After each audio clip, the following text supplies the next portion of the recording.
This is a Clark University podcast.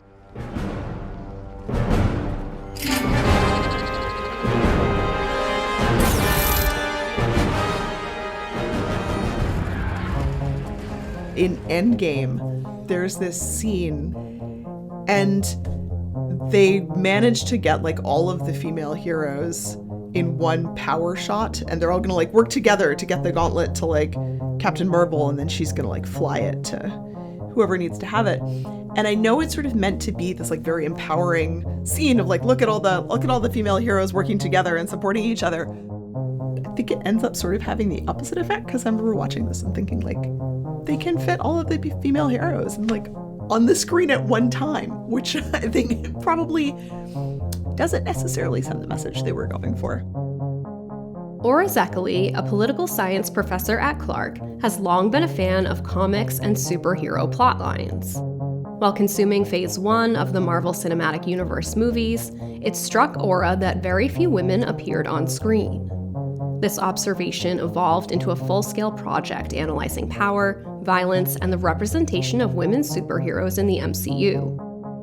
Her findings appear in a chapter of The Politics of the Marvel Cinematic Universe, a book in which 25 scholars provide an expansive analysis of political messages within these extremely popular films. Ora's chapter is titled Female Combatants in the Marvel Cinematic Universe. Famously, if you look at all three of the original Star Wars movies, like the trilogy from the 70s and 80s, there's, I think, less than 5 female characters with speaking lines. And one of those speaking lines is somebody screaming when she's thrown into a Rancor pit, like in Return of the Jedi. So, you know, the MCU is not alone in having what's sometimes called the Smurfette problem, right? Where you have like all of these male characters who have many and varied personality traits, and the female character's trait is that she's female, and that's it. That's like the thing that makes her special and different. So I went through IMDb for all of the films and counted up like, okay, like how many characters who appear in the credits are coded as male, coded as female. And it's like pretty spectacularly imbalanced. And it starts to get a little bit less imbalanced as the films go along. But, you know, in the first 3 phases, the two that have the largest number, have like the closest to parity of major characters are Black Panther and Captain Marvel. And even in those, it's 38% of the major characters are female. And that's as good as it gets. People probably perceive this stuff in different ways. One possibility, though, is that, like, you know, you're watching this and you're thinking, like, boy, women sure aren't cut out to be superheroes. Or there's something unusual about a woman being forced into a superhero role, and it must only happen because, you know, something terrible happened to her, and she has to, like, figure out how to deal with it, right? I'm Melissa Hansen, a producer in Clark's communications office, and this is Challenge Change.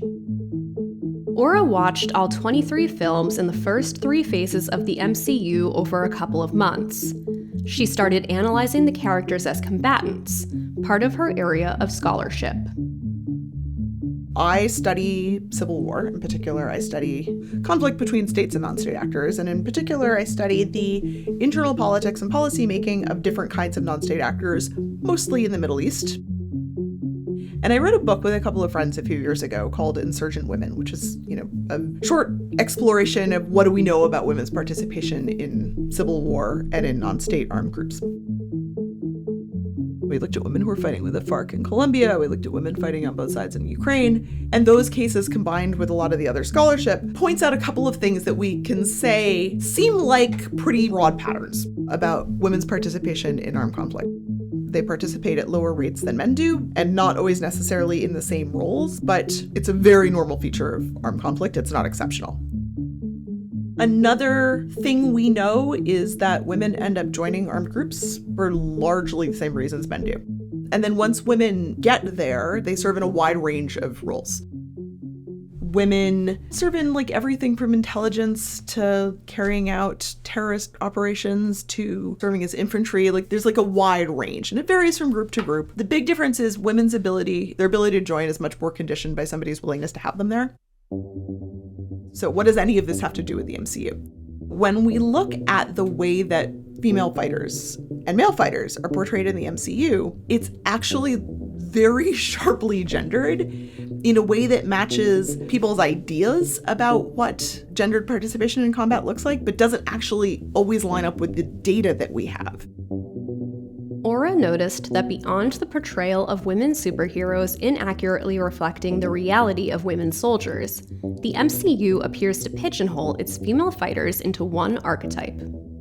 In my head, I started calling them the lovable jerk, the gentle heroes, and the reformed villain. So the lovable jerks are people who usually go out looking for their powers. They're pretty arrogant, and a lot of their problems are the result of their own poor decision making around how to use their powers.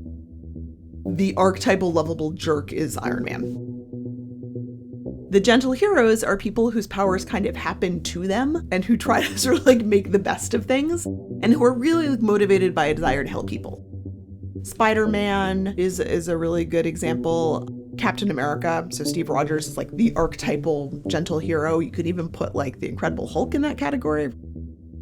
And then you have the reformed villains, who are people whose powers come to them largely as a result of trauma, who are very uncomfortable with their relationship with their powers, and who are sort of constantly trying to get over something and have a huge amount of trauma in their past. All of the female heroes, with maybe one or two exceptions, are reformed villains. Natasha Romanoff, Scarlet Witch, Valkyrie, Gamora, Captain Marvel, right? They all have these very traumatic backstories where their powers were imposed on them or happened as a result of the accident. Then somebody's trying to take advantage of them. None of them seems to have either the certainty that they know what they're doing all the time and that they're absolutely fighting for the right cause that we see either from the gentle heroes or from the lovable jerks. Women don't get to just be soldiers. They have to be tortured about it. And that's changing a little bit. I actually think the TV shows have created much more nuanced female characters. I think Ms. Marvel in both the comics and the show, I would say she's a gentle hero. And She-Hulk, I would put in the same category. They're not traumatized by their powers. Their powers kind of happened to them and they're trying to make the best of it. G. Willow Wilson's run of the Ms. Marvel comics are one of my favorite comics of all time. I love them so much, and I think the way that they translated that into the show is just terrific. Wow, that's amazing. How does it feel? Like an idea come to life.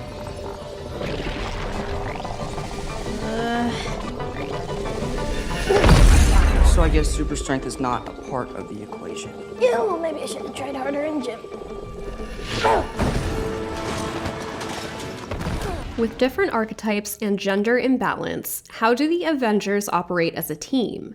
Danielle Hanley, another Clark political science professor, examined the concept of family in the MCU for another chapter in the politics of the Marvel Cinematic Universe. Her chapter is titled Avengers Assemblage. The Avengers team offers us a different way to think about familial relationships. So I argue that the Avengers is actually best understood as a form of family assemblage.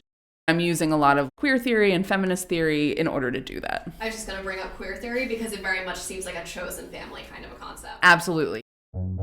Not only thinking about chosen family, but also thinking about what things we include in our definition of a family. Danielle suggests that this family assemblage includes more than the superheroes themselves.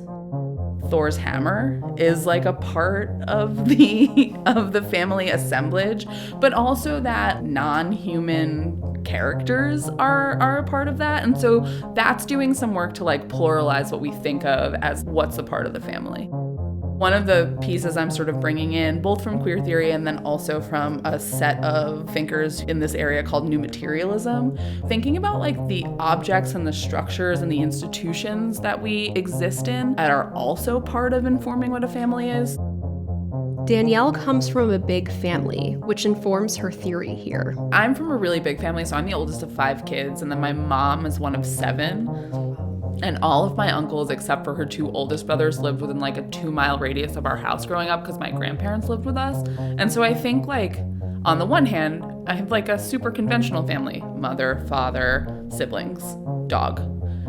And on the other hand, we always had like cousins and, you know, the people that you called cousins that weren't actually cousins, and also like other people staying with us. Like there was always just like this abundance of people. And so I think part of my upbringing is pushing me to think about, okay, like how does what I exist in function as a family, and how does that push against the like conventional understanding of family?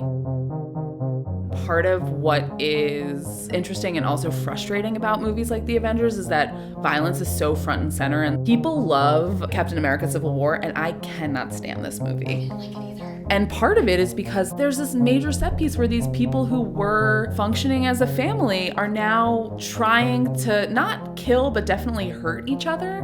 And there's something so deeply troubling about that.